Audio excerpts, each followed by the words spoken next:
voterons contre.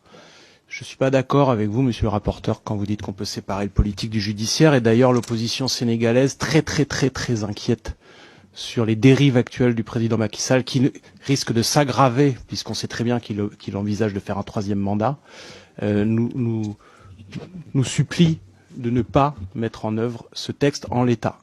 Ça ne veut pas dire qu'il n'y a pas la possibilité, peut-être de faire par exemple, l'opposition propose des amendements qui définiraient mieux qu'est-ce qu'on appelle terrorisme. Parce que à l'heure actuelle, dans la dérive du président Macky Sall, tout opposant politique est un terroriste.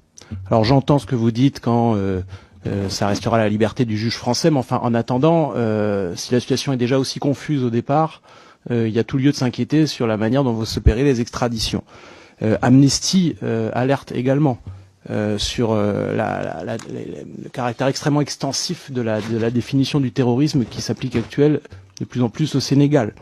Je rappellerai pas les faits qui ont été rapportés par certains collègues, les morts dans les manifestations, l'interdiction systématique des rassemblements d'opposition. Et donc ce texte, pour nous, il arrive au mauvais moment avec le mauvais interlocuteur. Il y a un gros malentendu sur la question de la coopération entre la France et l'Afrique. L'immense majorité des peuples africains n'ont rien contre la France en général. Elles ont un certain nombre de griefs à faire, et entre autres, des griefs à faire sur le fait qu'on soutient des dirigeants qui sont détestés par leur peuple.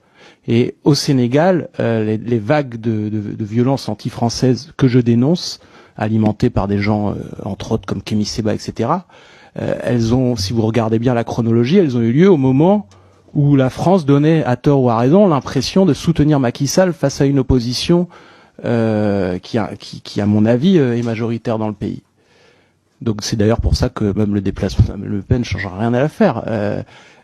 Il ne reproche pas à la France d'être en Afrique, il reproche à la France de soutenir des régimes. C'est exactement ce qui s'est passé au Tchad également. Donc à mon avis, ce texte intervient au plus mauvais moment.